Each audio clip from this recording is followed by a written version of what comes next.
Vocês estão bem? Todo mundo bem? Animados? Amém, glória a Deus.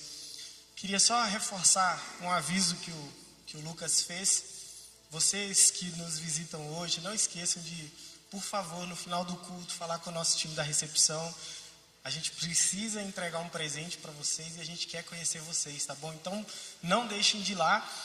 E uma outra coisa no próximo sábado, nosso próximo culto, ele vai acontecer no auditório Koinonia, não vai ser aqui. Esse auditório vai ser preparado para o espetáculo de Páscoa que nós vamos ter. Então, nosso próximo culto vai ser no Koinonia, vai ser um culto junto com o Force. Nós, como igreja, também estamos entendendo esse momento geracional. Não é algo que parte da gente, mas vem da igreja como um todo. E algumas pessoas até falam, mas é um culto com Force, com os adolescentes, eu não vou ir, enfim. Eu convido vocês para esse compromisso de serem os irmãos mais velhos dos nossos adolescentes. Amém? Posso contar com vocês? Então, 6h30, hein? No próximo culto, e aproveitando, a gente vai ter um encontro também do Base Delas e do Base Referência no próximo sábado também, antes do culto. Então, todo mundo está convidado para participar.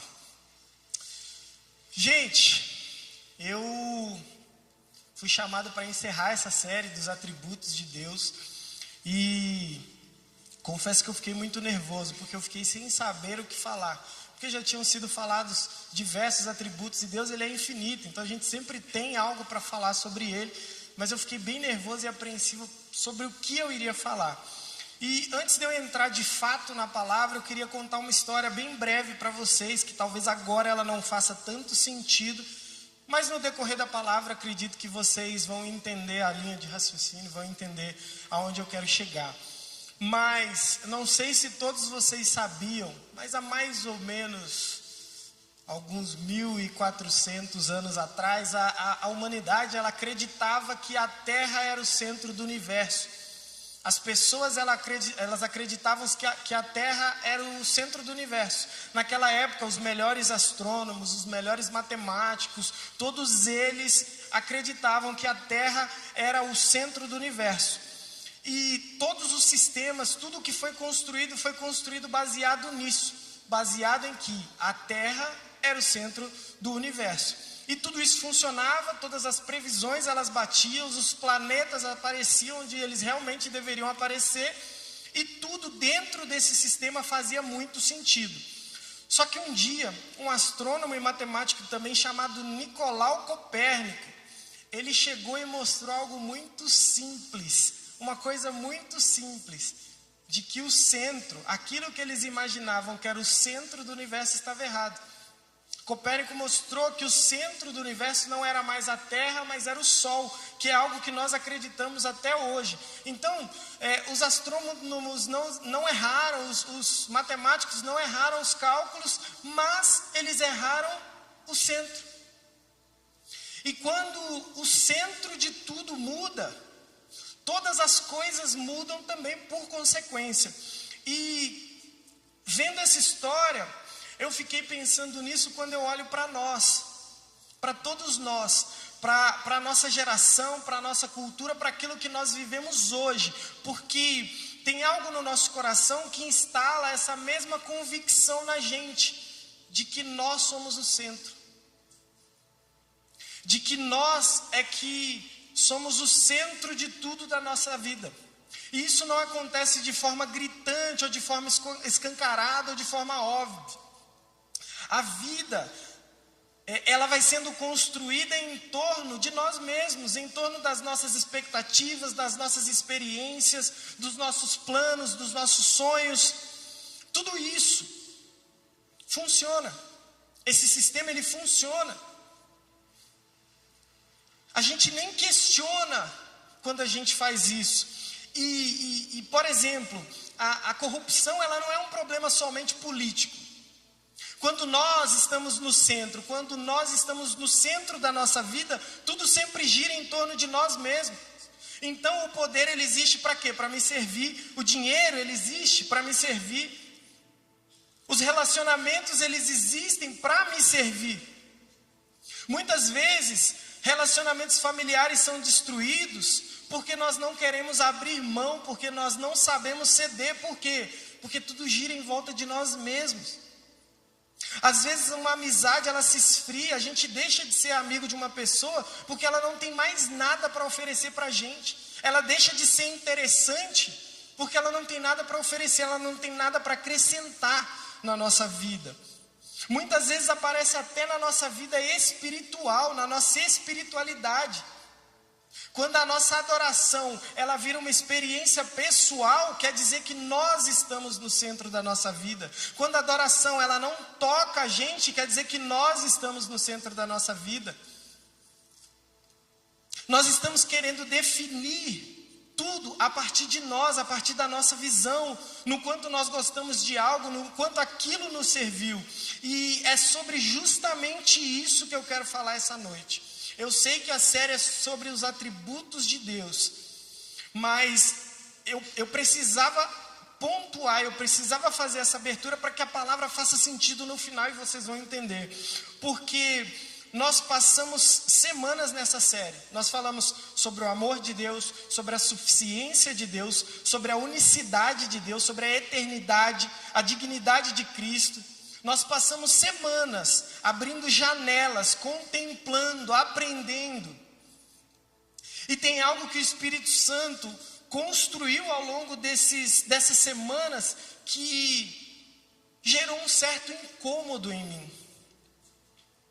E quando eu fui escrever essa palavra, eu não consegui ignorar.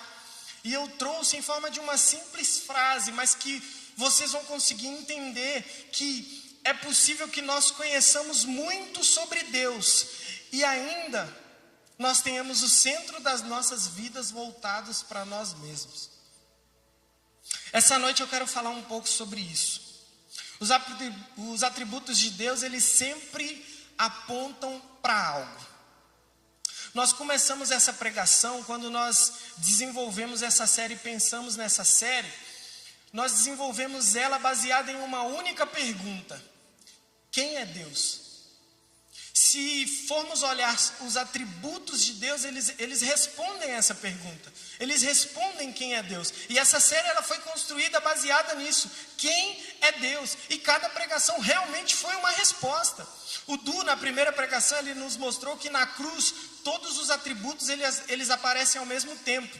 O amor, a misericórdia, a santidade, a justiça, a graça, a soberania, tudo no mesmo lugar, sem contradição. Quando a Gi pregou, ela nos trouxe sobre a suficiência de Deus. Ela nos trouxe que o coração humano ele tem um abismo que nada nesse mundo preenche. E que só Deus é suficiente para caber nesse espaço, nesse vazio. Quando Pedro pregou, ele nos confrontou com a unicidade, a eternidade de Deus. Deus ele não tem começo e não tem fim. E que qualquer coisa que nós colocamos no lugar dele, por definição, óbvio, é um ídolo.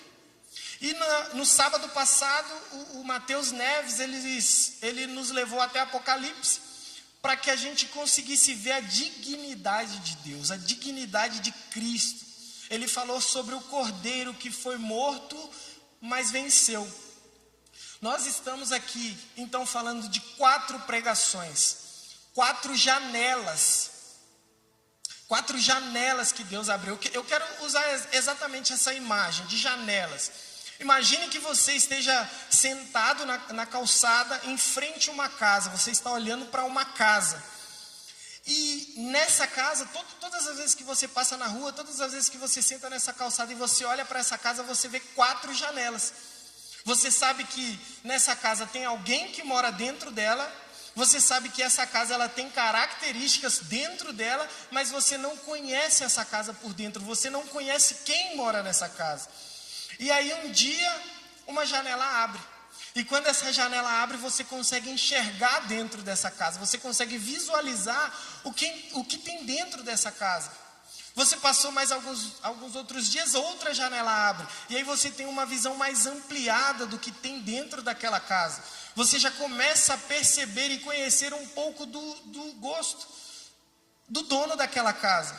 E assim vai. Então abre mais uma janela, abre a 4ª janela e aí você tem quase que uma visão total daquilo que tem dentro daquela casa. Você já consegue perceber um pouco mais de quem mora naquela casa. Mas o que aconteceu nessa semana foi exatamente isso. Quando a gente começou a falar sobre os atributos de Deus, cada janela aberta foi uma pregação, foi uma palavra, foi uma característica de Deus que Ele nos mostrou. A partir do momento que Ele, dentro dessa casa, abre a janela, a gente tem a oportunidade de ver e conhecer a Deus um pouco mais. E a gente precisa entender que por mais que uma casa tenha janelas, ela precisa ter uma porta. Por quê? Porque janela não é entrada. A gente não pode entrar pela janela. A gente pode até passar uma vida inteira olhando pelas janelas de Deus, aprendendo sobre Ele, aprendendo sobre os atributos dEle, acumulando conhecimento teológico sobre Ele. E mesmo assim, a gente pode nunca ter entrado na casa. A gente pode ter nunca encontrado o dono dela, nunca ter sido transformado pela pessoa que está lá dentro. Eu creio que essa noite o dono dessa casa está abrindo a porta. Eu creio que se esgotaram as janelas. Não que os atributos de Deus se esgotem, mas nessa noite se esgotaram as janelas porque Deus está abrindo a porta. E para entender o que acontece quando essa porta abre, eu queria ler Isaías 6 com vocês. Eu queria que vocês abrissem Isaías 6 do capítulo 1 até o capítulo 8. Nós leremos do capítulo 1 até o capítulo 8, Isaías 6. E lá diz assim: no ano em que morreu o rei Uzias, eu vi também ao Senhor assentado sobre um alto e sublime trono, e a cauda do seu manto enchia o templo. Serafins estavam por cima dele, cada um tinha 6 asas, com 2 cobriam os seus rostos, e com 2 cobriam os seus pés, e com 2 voavam, e clamavam uns aos outros, dizendo: Santo, Santo, Santo é o Senhor dos exércitos. Toda a terra está cheia da sua glória, e os umbrais da porta se moveram à voz do que clamava, e a casa se encheu de fumaça. Então disse eu: ai de mim, pois estou perdido, porque sou um homem de lábios impuros, e habito no meio de um povo de impuros lábios. Os meus olhos viram o Rei, o Senhor dos exércitos. Porém um dos serafins voou para mim, trazendo na sua mão uma brasa viva que tirara do altar como uma tenaz. E com a brasa tocou a minha boca e disse: eis que isso tocou os teus lábios, e a tua iniquidade já foi tirada, e expiado o teu pecado. Depois disso, ouvi a voz do Senhor que dizia: a quem enviarei, e a quem há de ir por nós? Então eu disse: eis-me aqui, envia-me a mim. Pai, em nome de Jesus, nós te agradecemos, Pai, pela oportunidade de estar na tua presença mais uma vez. Pai, que não seja eu falando, mas o teu Espírito através de mim, Senhor. Nós repreendemos qualquer coisa, Pai, seja ela interna ou externa, que venha atrapalhar o entendimento dessa palavra no teu nome, Pai. Nós oramos agradecidos por isso, em nome de Jesus. Amém. Isaías, ele viu ao Senhor. Isaías viu ao Senhor. E eu quero que vocês prestem muita atenção nisso. Não no que Isaías viu, mas no que aconteceu quando ele viu. Porque a primeira reação de Isaías diante da glória de Deus não foi de adoração, não foi de êxtase, não foi nada disso, foi de terror. Isaías, ele diz assim: ai de mim, estou perdido.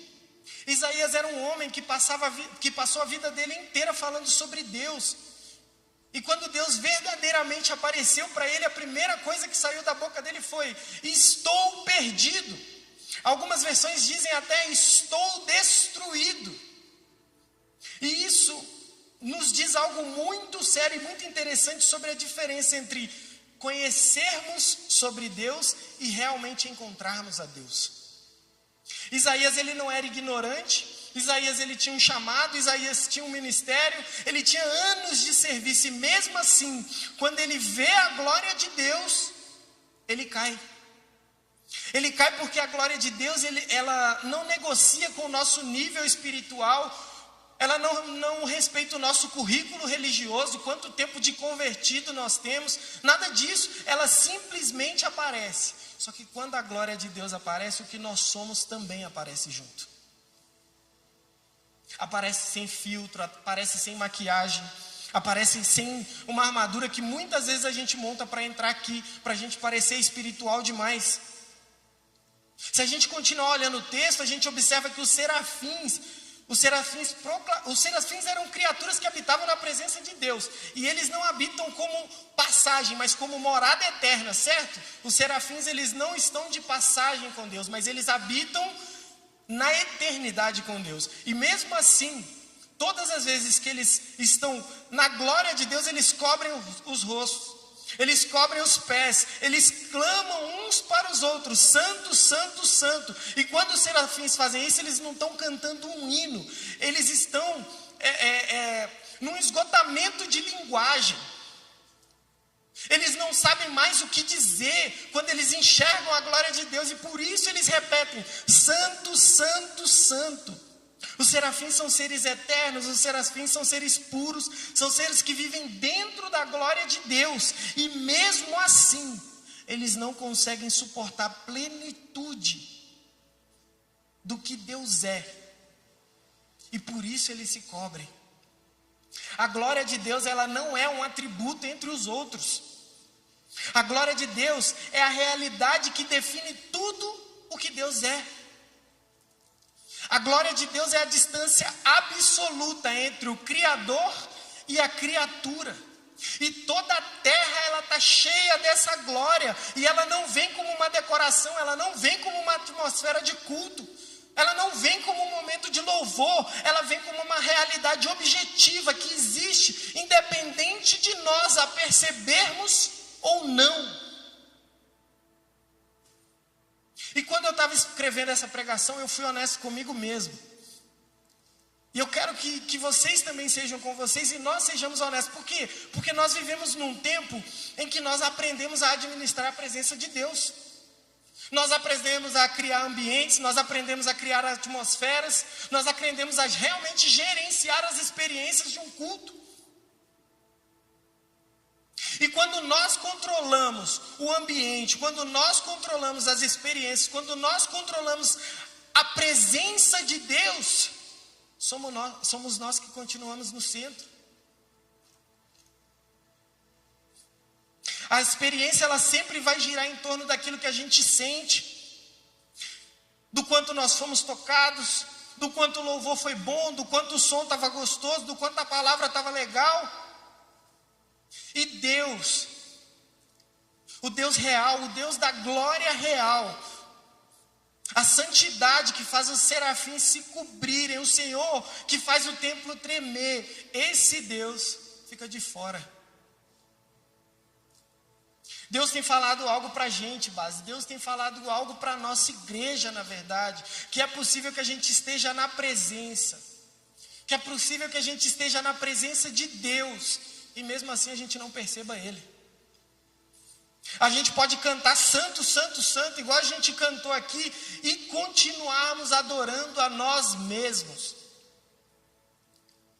Se a nossa adoração não nos faz cair, igual Isaías caiu, eu não estou falando de cair de forma puramente emocional, numa histeria coletiva, eu não estou falando desse cair, eu estou falando do cair igual Isaías caiu. Se a nossa adoração não nos faz cair desse jeito, não é adoração, é puro entretenimento espiritual.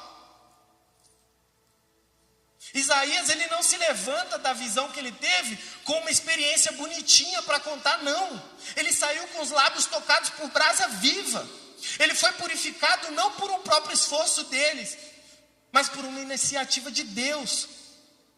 E aí, só após isso, só depois que Deus teve a iniciativa, só depois que ele foi tocado nos lábios, só depois disso Isaías responde a Deus. Só depois disso ele diz, aqui estou, me envia. Ele não foi obrigado, ele não foi porque alguém mandou ele ir, porque um pastor falou para ele ir, porque um líder falou para ele ir. Não, ele foi como uma consequência natural de ter visto quem Deus é.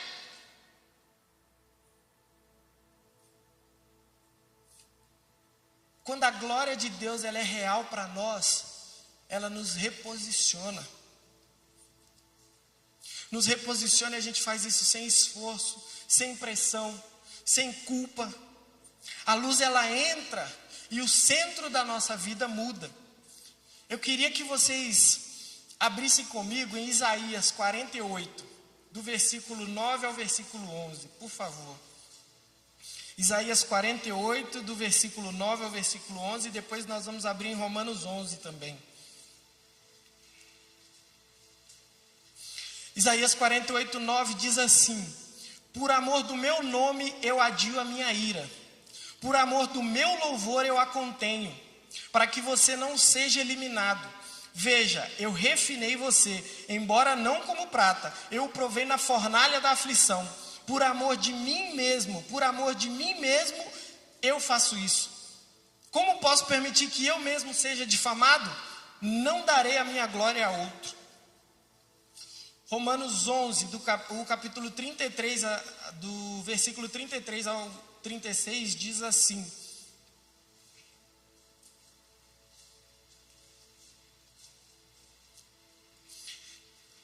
ó profundidade da riqueza, da sabedoria e do conhecimento de Deus! Quão insondáveis são os seus juízos e inescrutáveis os seus caminhos! Quem conheceu a mente do Senhor? Ou quem tem sido seu conselheiro? Quem primeiro lhe deu para que ele o recompense? Pois dele, por ele e para ele são todas as coisas. A ele seja a glória pelos séculos. Amém. Em Isaías 48, Deus ele está falando com Israel. Israel era um povo que tinha recebido tudo: a revelação, a aliança, a presença, os profetas. Era um povo que conhecia o nome de Deus, que jurava em nome de Deus, mas não em verdade. Eles juravam em nome de Deus, mas não em justiça. Era um povo que sabia muito sobre Deus, mas vivia longe de Deus. E no meio dessa situação, Deus diz uma coisa que nós precisamos ouvir e prestar muita atenção, muita atenção. Deus fala assim: por amor ao meu nome, refrearei a minha ira. Por amor ao meu louvor, me conterei ao teu respeito, para não te exterminar. Por amor a mim mesmo o farei. Pois como seria profanado o meu nome? A minha glória não darei a outro. Por amor a mim mesmo o farei. Talvez isso possa soar estranho, pode soar egoísta, talvez a gente pense em um Deus que age por si mesmo, mas é exatamente nesse ponto que a nossa teologia ela precisa amadurecer. Porque Deus não está dizendo que Ele é indiferente a nós. Não, não é isso. É que a motivação mais profunda de tudo que Ele faz não nasce na nossa necessidade. A motivação de tudo que Deus faz nasce na sua própria glória. E é por isso que Ele diz: por amor a mim mesmo o farei. Ele age por amor ao seu nome, por fidelidade a quem Ele é. E isso, gente, isso de verdade é longe de ser uma ameaça. É a coisa mais segura do mundo. Porque se Deus agisse motivado por nós, a nossa inconsistência, os nossos altos e baixos, seria o fim de tudo. Deus ele age motivado por si mesmo. E Ele nunca muda. Deus é imutável. Você quer segurança maior do que isso? E Deus ele fala assim: a minha glória não darei a outro. Não é possessividade divina isso, gente. É a declaração de uma realidade ontológica. A glória de Deus pertence a Ele, não porque Ele precisa proteger ela, porque Ele é ciumento. Não é por isso. A glória de Deus pertence a Ele porque ela é inseparável do que Ele é. Dar a glória a uma outra pessoa seria o mesmo que ele deixar de ser Deus. A glória não é um troféu que Deus guarda, é a realidade do seu ser transbordando. Quando nós, que somos criaturas, tentamos ocupar esse lugar de Deus, e nós tentamos de mil formas, a gente sabe disso, nós não podemos ser hipócritas. Nós não estamos apenas pecando, nós estamos tentando habitar em uma realidade que não nos pertence. Nós estamos tentando ser o sol num universo que já tem um centro. E aí, indo para Romanos, Paulo, depois de 11 capítulos ali de muita teologia, ele fala de pecado, ele fala de graça, de eleição de Israel, ele fala de redenção, ele chega num ponto onde a linguagem não aguenta mais. Paulo ele não escreve uma conclusão para aquele capítulo. Pelo contrário, Paulo ele explode na adoração, ele fala a profundidade das riquezas, tanto da sabedoria como do conhecimento de Deus. Quão insondáveis são os seus juízos e quão inescrutáveis os seus caminhos. Quem conheceu a mente do Senhor? Ou quem foi o seu conselheiro? Ou quem deu a ele primeiro para que ele seja recompensado? Porque dele, por ele, para ele são todas as coisas. Dele, por ele e para ele, todas as coisas, não algumas, não só as coisas espirituais, mas todas as coisas. A criação é dele, a redenção é por ele, o destino de tudo que existe é para ele. A glória de Deus não é um tema para uma série de pregações, a glória de Deus é o horizonte de toda a realidade. É o fim para onde tudo está caminhando. A gente pode querer ou não, a gente pode perceber ou não, a gente pode concordar ou não, mas esse é o fim. Paulo, ele tinha sido o maior perseguidor da igreja, ele tinha visto a glória de Deus, de Deus no caminho para Damasco, tanto que ele ficou cego por 3 dias, e esse mesmo Paulo, ele sabe que não existe uma resposta intelectual, uma resposta racional para isso. Não existe uma conclusão teológica para a glória de Deus. Existe só uma coisa. A ele, pois, a glória eternamente. Amém.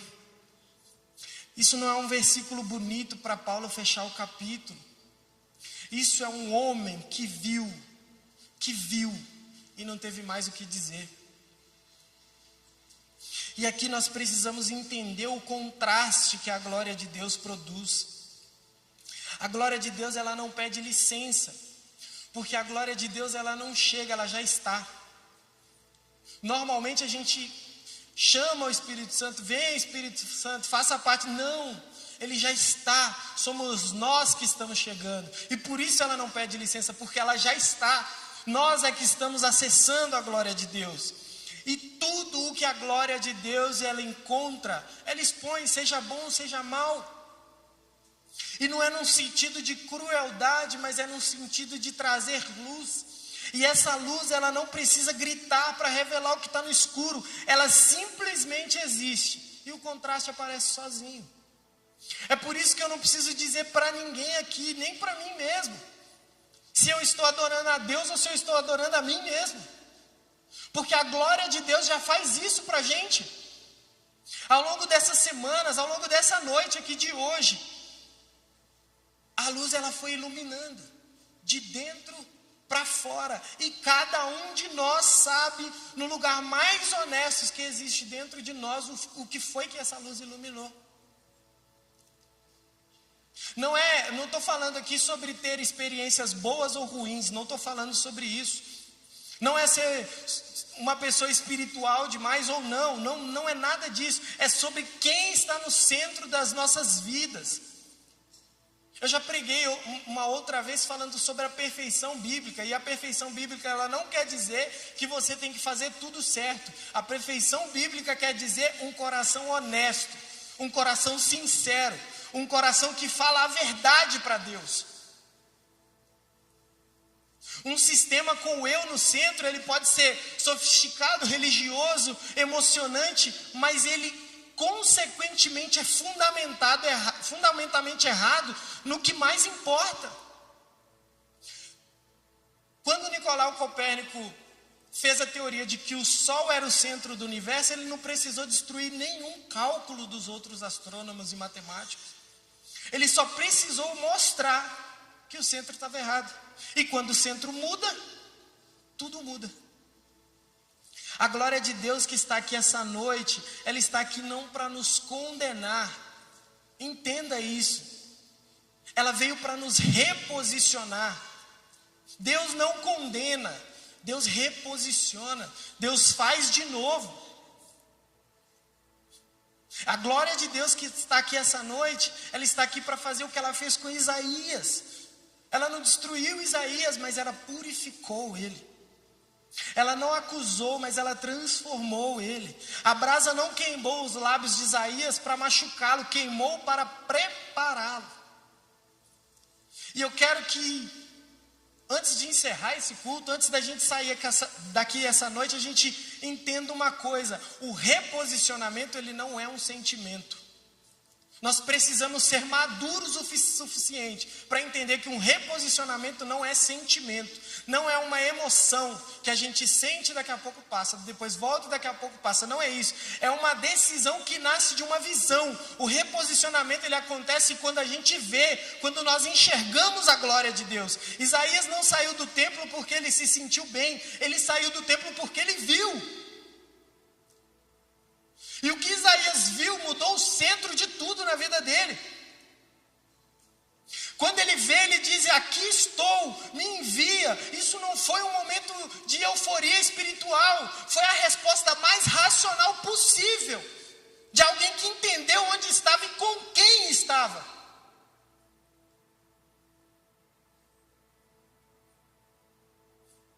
Isso é o que a glória produz quando ela é real. A glória, quando ela é real, ela traz clareza. Ela não é uma emoção passageira, ela é clareza, ela é clara. A clareza de que dele, por ele, para ele são todas as coisas.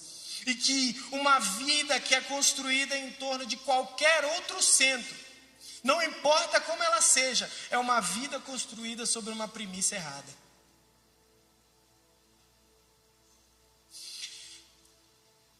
Eu comecei a escrever essa palavra na quarta-feira. E eu ainda não sabia muito bem sobre o que eu ia pregar, enfim. E Deus me falou sobre, poxa, encerra com isso, né? Com que os atributos revelam a minha glória. E eu confesso que o meu coração, ele ficou dividido. Ele ficou dividido porque eu realmente, quando eu comecei a escrever essa pregação, eu contemplei algo que realmente me transformou. Eu realmente entendi o que era a glória de Deus, eu consegui ver o que era a glória de Deus, e não de forma emocional, mas de forma racional. Ouvindo a Ele, entendendo e vendo quem Ele era. Essa mesma glória é a mesma glória que os serafins se cobrem, que Paulo fica sem palavra. E, cara, isso arde dentro de mim, de verdade. Isso arde de verdade dentro de mim. Só que ao mesmo tempo, nós precisamos ser honestos.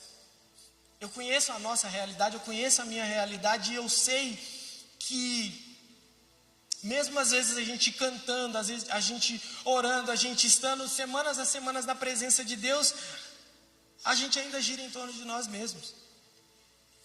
E quando eu enxerguei isso, eu percebi que a minha vida girava em torno de mim mesmo. As minhas orações não eram orações, eram petições, porque eu só pedia a Deus. Eu só sabia pedir. Por quê? Porque o centro da minha vida era eu. Eu não fazia, e eu estou falando isso de quarta-feira, gente. Não estou falando de há muito tempo. Eu não fazia nada pensando na glória de Deus. Não fazia nada pensando que por Ele e para Ele são todas as coisas. Eu fazia pensando no que eu ia me beneficiar, no que seria benéfico para mim, no que seria bom para mim. Pai, eu preciso mais de dinheiro. Pai, eu preciso comprar uma casa. Pai, eu preciso disso, eu preciso daquilo. Mas tudo girava em torno de mim. Eu nunca perguntei para... Mentira, gente, mas Há muito tempo eu não perguntava para Deus assim: Pai, o que o Senhor quer de mim? Não. Eu tratava Deus como um produto, como alguém que eu usava.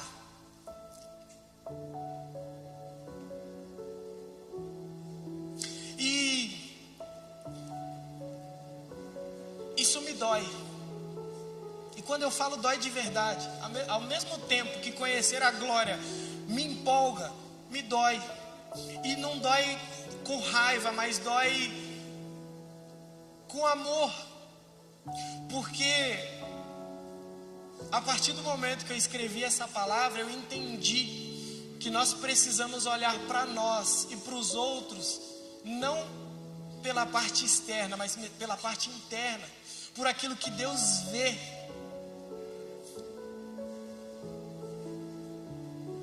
A glória de Deus é real, gente. Ela não precisa da nossa permissão para existir. Eu não preciso falar para Deus que Ele tem que vir aqui. Ela não precisa que a gente faça um culto para ela existir. Ela não precisa de um culto, de um momento de louvor para ela ser de verdade. A palavra fala que toda a terra está cheia da glória de Deus. Aqui nesse auditório está cheio da glória de Deus. E essa mesma glória que fez Isaías cair, que deixou Paulo sem palavra, que faz de novo os serafins se cobrirem por toda a eternidade, essa glória está olhando para cada um de nós agora e fazendo a pergunta mais importante que a gente tem que enfrentar: quem é o centro da nossa vida? Quem está no centro da nossa vida? Vocês não precisam responder para mim ou para ninguém que está do seu lado, mas vocês precisam responder: quem é o centro da sua vida? A glória de Deus, ela não divide o centro com ninguém. Não é por crueldade, mas é por natureza. Quando nós insistimos em nos manter no centro, nós não estamos apenas pecando, nós estamos perdendo. Nós estamos perdendo a única coisa que realmente sustenta tudo. Nós perdemos o centro que nunca vacila, o centro que nunca morre, o centro que nunca decepciona. O Senhor está sentado no trono, agora Ele sempre esteve, e nós, por graça, somente por graça, fomos convidados a ver isso. Os serafins cantam: Santo, Santo, Santo é o Senhor dos exércitos. Toda a terra está cheia da sua glória. Que essa verdade não saia daqui como uma memória de culto. Que ela entre no mais profundo do nosso ser, no mais profundo do nosso coração, no lugar mais honesto que existe dentro de você. E que a gente dê espaço para que a glória de Deus faça o que ela tem e o que ela é capaz de fazer, que é reposicionar tudo. Se a banda quiser subir, pode subir, por favor.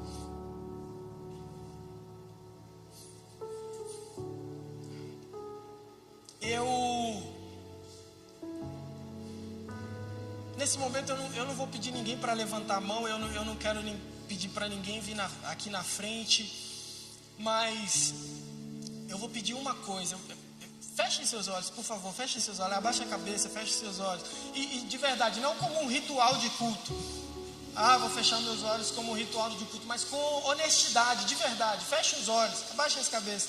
E agora, no silêncio do seu coração, longe de tudo, não liga para quem está do seu lado agora não. Eu quero que você pergunte para Deus, e a glória de Deus vai te mostrar, e você vai responder a Ele também. Então eu quero que todos nós, de forma honesta, de forma racional, de forma consciente, perguntemos para Deus agora: Senhor, quem está no centro da minha vida? Nós não estamos falando da nossa teologia, nós não estamos falando da nossa vida real, nós não estamos falando da nossa decisão de segunda-feira, não. Nós estamos falando daquilo que eu busco quando ninguém está olhando, do que eu coloco no lugar de Deus quando a vida aperta, quando o dinheiro acaba, quando acontece algo que não estava no planejado. Nós estamos falando daquilo que eu adorei de verdade durante essa semana. Se essa pergunta te trouxe algo à tona, se essa pergunta te trouxe algo que está no centro da sua vida, no lugar de Deus, não foge disso. Pelo amor de Deus, pelo contrário, fica com isso, porque isso é a glória de Deus fazendo o que ela faz, reposicionando. Se você está aqui essa noite e você reconhece que construiu uma vida, uma espiritualidade e uma adoração com você no centro, eu quero te dizer com muito amor que a brasa ainda está acesa no altar. A mesma graça que tocou os lábios de Isaías, ela está disponível agora.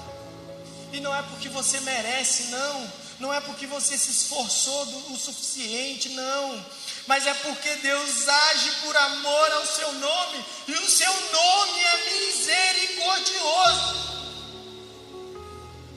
Então agora, em silêncio, de verdade, você e Deus,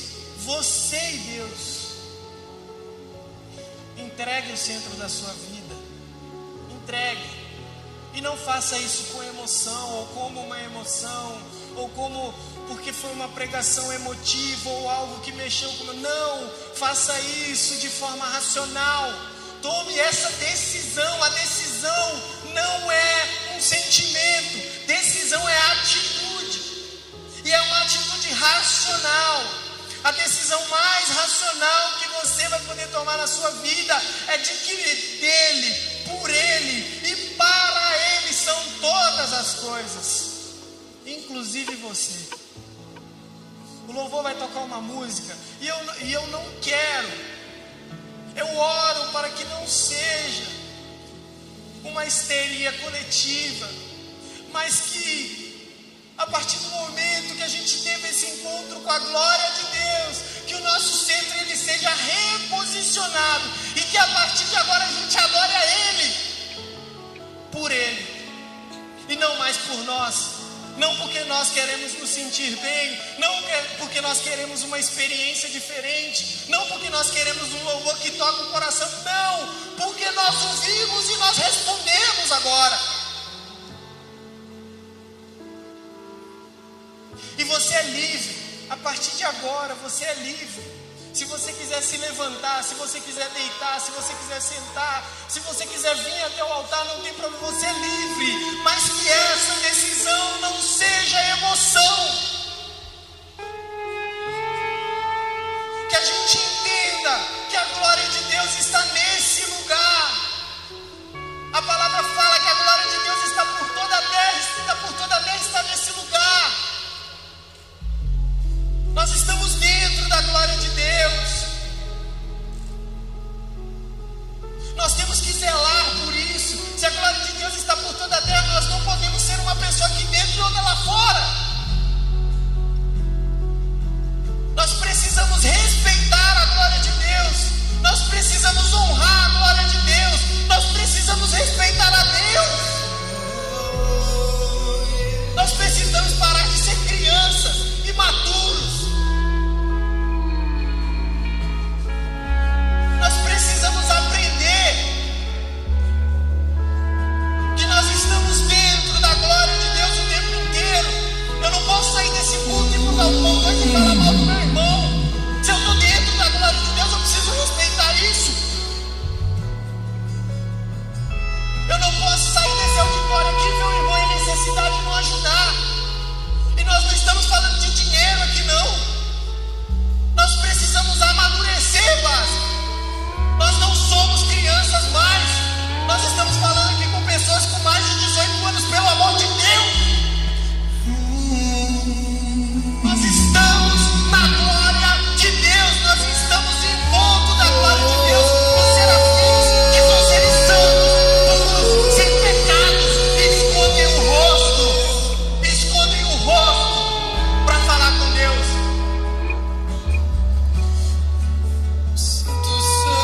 Nós não estamos nem aí para a palavra dele. A gente fala sobre ele, conhece sobre ele, aprende sobre ele, mas dentro da glória de Deus nós não o respeitamos.